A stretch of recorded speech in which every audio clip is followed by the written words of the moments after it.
बिस्मिल्लाहिर्रहमानिर्रहीम। अस्सलाम वालेकुम व्यूअर्स, कैसे हैं? आज बनाएंगे गंदम का दलिया, ग़िज़ाइयत से भरपूर। अब माएँ सीरियल्स को भूल जाएं और घर में खालिस गंदम का दलिया बना के बच्चों को खिलाएं। तो चलें फिर शुरू करते हैं। पानी 2 कप, गंदम का दलिया घर का बना हुआ 1 कप। अब गंदम के दलिये को पानी में हम शामिल कर देंगे। बिस्मिल्लाहिर्रहमानिर्रहीम। अब इसमें हम अच्छे से मिक्स कर देंगे। घर में खालिस गंदम का दलिया बनाने का तरीका मैं आपके साथ शेयर करूंगी।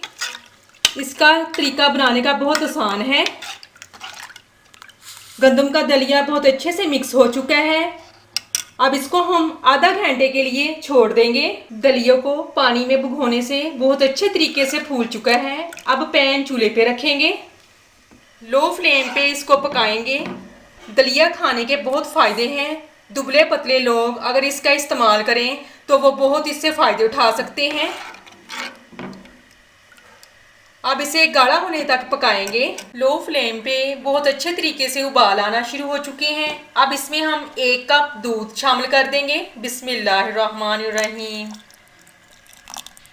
अब इसको हम अच्छे से मिक्स करेंगे।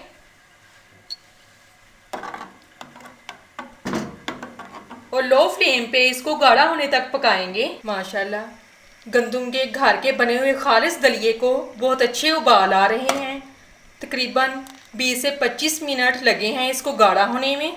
अब इसमें हम गुड़ शामिल कर देंगे 2 टेबलस्पून। आप गुड़ की जगह चीनी भी शामिल कर सकते हैं और अपने टेस्ट के मुताबिक कम या ज़्यादा डाल सकते हैं। बिस्मिल्लाहिर्रहमानिर्रहीम। अब इसको हम अच्छे से मिक्स करेंगे।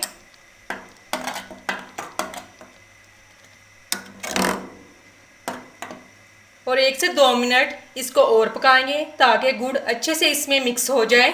गुड़ दलिये में बहुत अच्छे तरीके से मिक्स हो चुका है। अब घर का बना हुआ खालिस दलिया तैयार हो चुका है। पैन को चूल्हे से उतार लेंगे। माशाल्लाह मज़ेदार घर का खालिस बना हुआ गंदम का दलिया तैयार हो चुका है। माशाल्लाह देखिए फाइनल लुक कितनी अच्छी आई है। रेसिपी अच्छी लगे कमेंट्स में ज़रूर बताएं। जो लोग मेरे चैनल पर नए हैं चैनल को सब्सक्राइब करें, लाइक करें, शेयर करें और बेल आइकन ज़रूर प्रेस करें। और इस रेसिपी के साथ मैं आपसे इजाज़त चाहती हूँ। अल्लाह हाफिज़।